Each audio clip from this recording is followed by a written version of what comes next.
Pessoal, hoje eu vim aqui para a gente conversar um pouco sobre cabeamento estruturado. Então vamos dar início à nossa apresentação, né?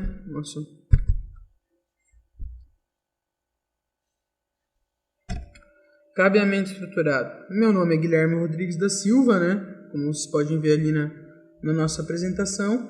Então vamos dar início.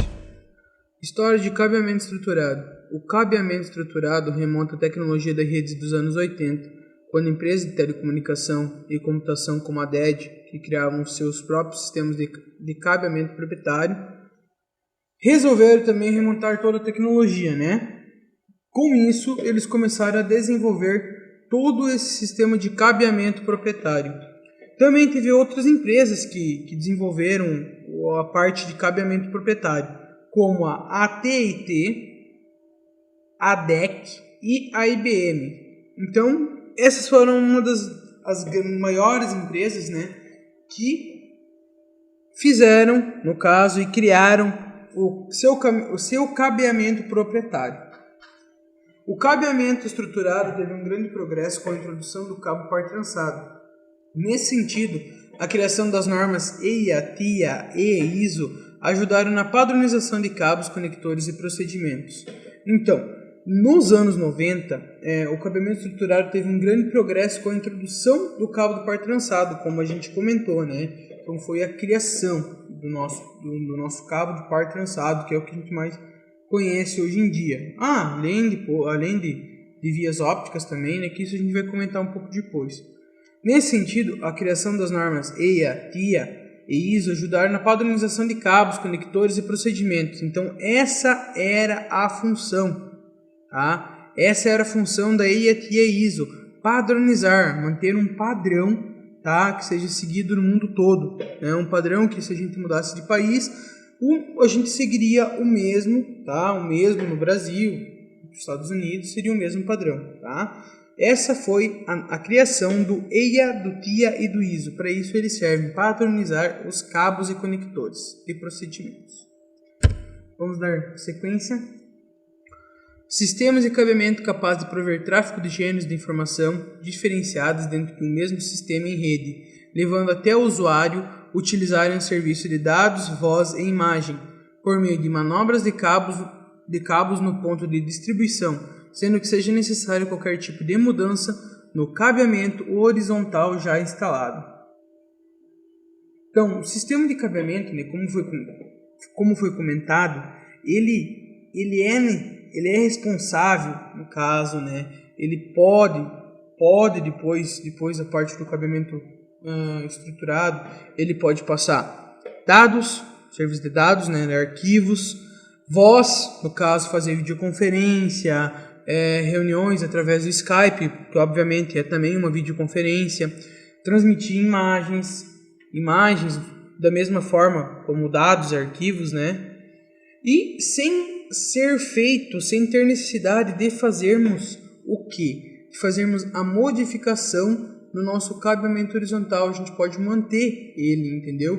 Manter o cabeamento horizontal da forma que está. Por isso, o nosso cabeamento estruturado nos facilita muito hoje em dia. Vamos dar continuidade. Gerenciamento, organização, unificação e evitar retrabalho. Essas são as principais características do cabeamento estruturado.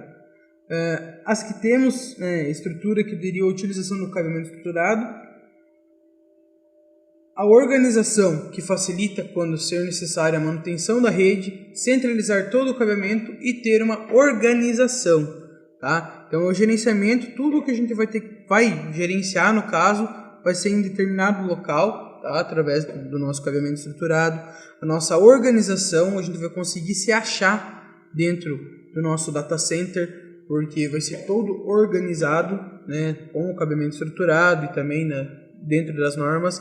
A unificação, né, que nós vamos também montarmos o nosso data center unificado, né, junto com o gerenciamento e organização, para montar um local de trabalho, né, que qualquer outra pessoa que não conheça muito bem a estrutura possa se identificar, né, possa ser, digamos, fazer algum trabalho, algo assim ser ter grandes transtornos.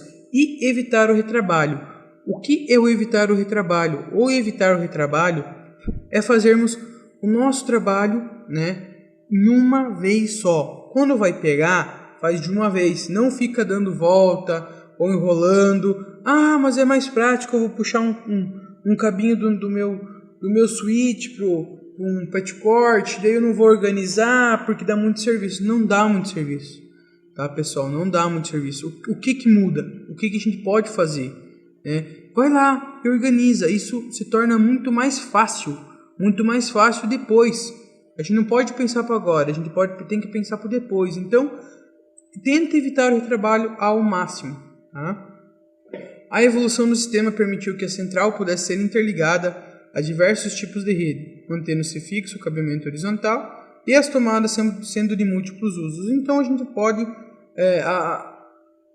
manter o cabeamento horizontal da mesma forma que está, tá? E também adicionar outros equipamentos nessas tomadas, sendo de múltiplo uso. Então, com qualquer padrão, a gente vai conseguir instalar qualquer tipo de equipamento, né, elétrico. Dessa maneira, foram acrescentadas as redes de computador, sistemas de segurança, entre outros. Então, firewall, anti-spam, com tudo isso a gente conseguiu fazer o quê? Trazer uma segurança a mais para a nossa empresa, que vai utilizar esse cabeamento estruturado, entende? E relembrando, só uma observação. Qualquer equipamento elétrico de rede que ajude na nossa rede interna, tá? E externa, que vai ser instalado nessas tomadas de múltiplo uso, tá, pessoal? Então, olha a organização desse nosso rackzinho aqui, ó. A gente pode ver um switch, um patch panel. Como que está feita a organização? Cabos no chão, né? Estabilizadores, no breaks, tudo no chão. Isso pode evitar ataque de roedores, pode evitar. Isso não é que pode evitar, isso vai ocasionar, entende? Ataque de roedores, umidade, ressecamento dos cabos. Então, teria que fazer a organização quando fosse instalado esses cabos, não deixar todos ali jogados. Porque agora ele vai ter que fazer um retrabalho, ele vai ter que reorganizar todos esses cabos e se achar, porque não tem como se achar dessa forma que está ali. Se tiver que fazer uma manutenção, não tem nem como, né? Vai ter que retirar todos os cabos e separá-los para aí sim começar a fazer a nossa manutenção na rede. Olha, pessoal, como a gente vai conseguir se achar dentro de um data center desse? Olha, dessa linha de TI, como a gente vai conseguir se achar nisso? Não tem nem como andar, né? Então, evite retrabalho. Nunca façam isso, tá? Nunca façam isso mesmo. Olha, pessoal, como vocês podem ver aqui na nossa esquerda, tá? Vemos todos os cabos desorganizados, né? Seria muito difícil da gente se encontrar ali. E à nossa direita a gente vê uma imagem, os cabos organizados, todos certinhos. Com isso a gente consegue ter uma organização melhor, evita o retrabalho, é muito mais fácil de prestar manutenção, né? Porque você já vai saber qual cabo, qual porta que está com problema. Então, dessa forma, da direita seria o melhor caso. Então, faça bem uma vez, né? E você não vai precisar fazer novamente. Então, evita o retrabalho. Por que investir em cabeamento estruturado, pessoal? Cabeamento estruturado. Por que a gente deve investir em cabeamento estruturado? Então, 70% das falhas na rede são de cabeamento, tá? E 30% são de outras. Então, a gente deve investir, tá? Deve investir pesado nessa parte de cabeamento, porque se nós temos o cabeamento e o nosso cabeamento todo organizado, em materiais bons, a gente não vai ter o quê? Evitar 70% a menos de ameaças e de problemas na rede, né? A evolução do sistema permitiu que a central pudesse ser interligada a diversos tipos de rede, mantendo-se fixos o cabeamento horizontal e as tomadas sempre de múltiplo uso, como a gente comentou, tá, pessoal? Da mesma forma. Continuidade. Então, pessoal, você sabe me dizer quais são as vantagens, né? E o porquê que a gente deve utilizar um cabeamento estruturado? Então, as vantagens são as seguintes. Suporte diversos padrões de comunicação, permite flexibilidade da mudança de layout, possui arquitetura aberta possibilitando a conectividade entre produtos de diversos fabricantes. Então, não vai ser só um cabeamento estruturado, por exemplo, que nem antigamente. da IBM, da AT&T, da DEC. Então, ele se adapta a qualquer tipo de fabricante de produtos, tá? No caso de redes. Aderência aos padrões internacionais. E o porquê nós devemos utilizar o cabeamento estruturado, pessoal? Por que nós devemos utilizar o cabeamento estruturado? Como foi comentado, né? Aqui no nosso slide aqui. Por que investir em cabeamento estruturado? O cabeamento estruturado possui uma maior expectativa de vida numa rede, em torno de 15 anos mais ou menos, tá? Não, dependendo da rede, dependendo do local, dependendo condições do ambiente, tudo isso, mas a princípio seria 15 anos. Os problemas de gerenciamento da camada física contabilizam 50% dos problemas de rede em cabeamento estruturado. Então, como foi comentado, né, 50 a 70% dos problemas. Então, pessoal, vamos investir bastante nessa parte de cabeamento. Sistema de cabeamento estruturado consiste apenas em 2 a 5% do investimento na rede. Então, é um custo baixo, muito baixo. Então vamos investir, a gente pode evitar 50 a 70% dos problemas na rede, com um custo de 2 a 5% do que nós vamos gastar para construir uma rede inteira. Então, pessoal, vamos investir nisso. Da sequência, né, como a gente tinha falado. E qual é a evolução da necessidade dos clientes? Na década de 80, né, como foi citado, a gente tinha necessidade de um cabeamento dedicado, né? Por isso que as empresas, né, desenvolveram aquele cabeamento proprietário, como foi citado também. Processamento centralizado, voz, dados, e a velocidade dele era de 10 megabytes por segundo. Então, era muito inferior, né, 10 vezes, 100 vezes, a 1000 vezes inferior do que foi na década de 90. E como a gente pode ver aqui o quadrinho ao lado, é de 100 megabytes por segundo, 1 gigabyte por segundo e 10 gigabytes por segundo, né? Então, as evoluções das necessidades dos clientes. Sistema integrado de cabeamento, né? Arquitetura aberta, que todos poderiam ter acesso. Processamento distribuído, né? Não centralizado. Voz, dados, imagens e vídeo e controle, que é só uma pequena evolução da década de 80, né? Que é transferir arquivos, ter acesso a imagens, videoconferência e também termos controles da nossa rede, né? Na sequência, ano 2000, aumento do número de usuários, aumento de dispositivos por usuário e necessidade de storage, né? Então, por que teve essa necessidade de storage? Porque o storage é uma peça altamente redundante e cumpre com louvor a sua missão. No caso, ele cumpre muito bem a sua missão, que é armazenar os dados da empresa com segurança, né? Isso na nuvem. Começou ali no ano 2000 a utilizarmos e termos necessidade de nuvem, né? Internet, armazenar todos os nossos dados na internet, né? E também temos um storage, né? Que também ele vai armazenar todos os dados da empresa com segurança, né? Como a gente pode ver na nossa imagenzinha aqui, ó.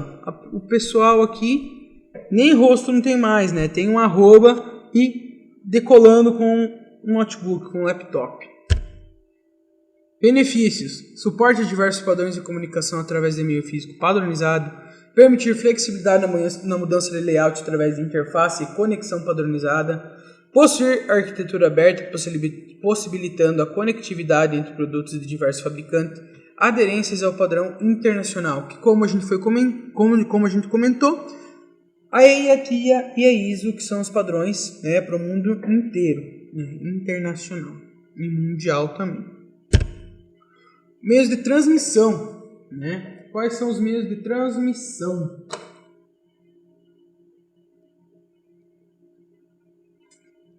Meios de transmissão. Para haver comunicação de dados, é necessário que exista um meio de transmissão. Wired, que é conexão com fio, metálicos, ópticos, né? Que são fibras ópticas e metálicos. Wireless sem fio. Não seria o foco da nossa videoaula, né? E também por infravermelho, micro-ondas e radiodifusão. Esses são os meios de transmissão. Meios metálicos, condutores elétricos, apresentam baixa resistência à passagem de sinais elétricos, rígido, um único condutor, flexível, vários condutores para formar a seção. Apresentam uma maior resistência devido à presença de vários condutores. Então, os cabos flexíveis também podem suportar esforços repetitivos de torção ou dobramento, podendo ser utilizados em circuitos móveis, como os de elevador, alimentadores de máquinas escavadeiras, pontes rolantes. No caso, esses cabos, né, eles têm uma grande resistência, né, comparado ao rígido, porque o rígido, a gente dobrar um pouco, ele vai quebrar, né? Claro, não digo um mínimo, né, mas se a gente fazer um esforço nele, né, e dobrar ele um pouco, ele vai acabar quebrando. Então, flexível seria muito mais útil, né, e utilizado hoje em dia. Meios físicos das redes locais. Cabo coaxial, né, também utiliza o fio de cobre, já é considerado obsoleto. Cabo coaxial seria o quê? Os cabos de parabólica, né, que hoje em dia também a gente vê bastante ainda, né, e ele tem um fio de cobre no meio. Depois a gente vai ver umas imagens, né, ilustrativas disso. Cabo de par trançado, que é o fio de cobre, é a solução mais atual, né, isso a gente sabe muito bem que é a solução mais atual, né, eu digo em termos de custo, né, a fibra ótica, fibra de vidro ou acrílico, usado atualmente para backbone, né, ou coluna vertebral. Isso a gente que liga, né, backbone um rack ao outro. Porém, a fibra ótica, ela tem um custo um pouco grande ainda, tá, pessoal? Tem um custo razoavelmente grande.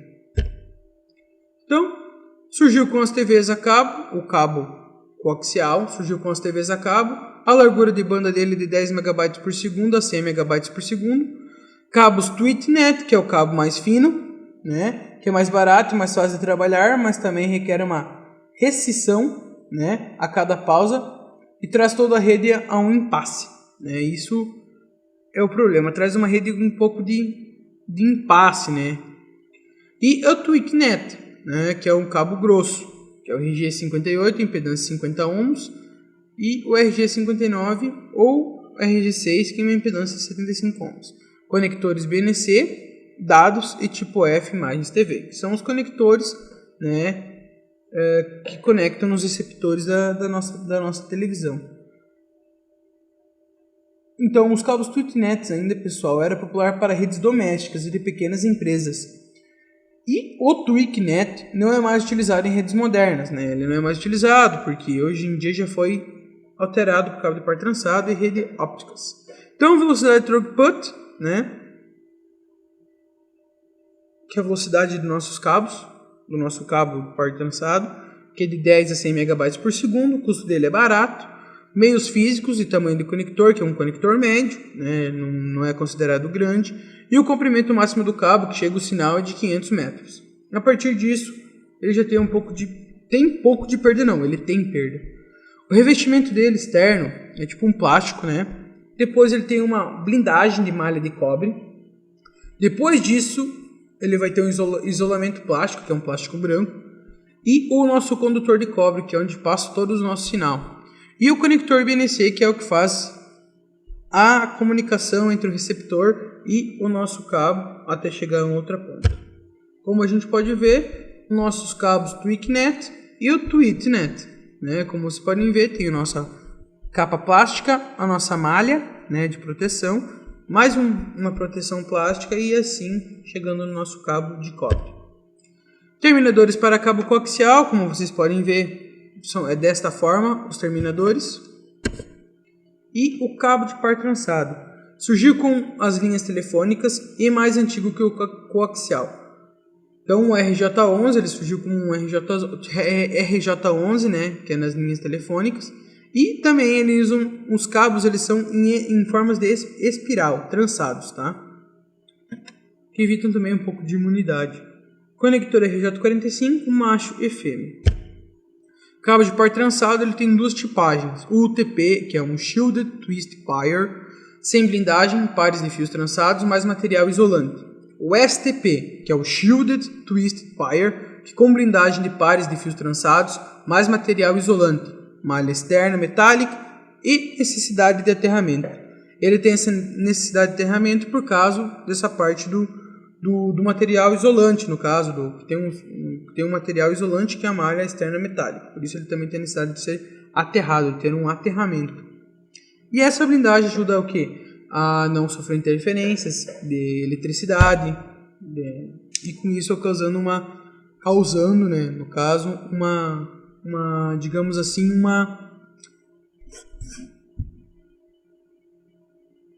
um tráfego de dados intenso, sem ter rupturas, sem ter interferências. Tipos de blindagem. Por malha metálica, o SCTP, que é o Screened Twist Pyre, apresenta melhor imunidade. Por fita metálica, que é como a gente tinha falado, o STP. E o FTP, Foil Twisted Pyre, que é por fita metálica, tá? Como a gente tinha comentado, SCTP, que apresenta melhor imunidade, né? No caso com interferências. E o por fita metálica, que é o FPT. Observação 1. Em ambos os cabos blindados existe um condutor de aterramento, também chamado de fio de drenagem, ligado à blindagem. Então, se sofrer alguma interferência, ele vai para esse cabo, levando toda a interferência metálica, interferência de energia, né, por esse cabo de fio de drenagem. Observação 2. Ao usar cabos blindados, é importante usar conectores que também possuem blindagem. Porque não adianta a gente ter o nosso cabo com blindagem e sem ter o conector, porque senão ele vai sofrer alguma perda também aí, né? Então isso a gente tem que manter. Solução ambientalmente correta, né? Que é o Green Building. Cabos com material LSZH, Low Smoke Zero Halogen. O que seria isso? Seria um cabo de baixa fumaça e zero halogênio. Então ele não vai mostrar a fumaça pra gente, né? Também conhecido como LSOH. No caso de um incêndio, cabos que contêm esse material em sua construção liberam baixa fumaça não tóxica, essencialmente livre de halogênio. Então a gente não vai se intoxicar com essa fumaça. E é uma fumaça bem pouca, na verdade. Ele não é de chamar, digamos assim, não te chama muita atenção. Não vai levantar um monte de fumaça se pegar fogo, né? Vai levantar aos poucos, né?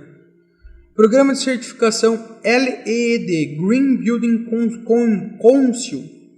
Então é um programa de certificação dos cabos, né? Programa de sustentabilidade ambiental, Green AT, né? Esses cabos são altamente sustentáveis. Rótulo ambiental ABNT, que tem que ter nas normas, né?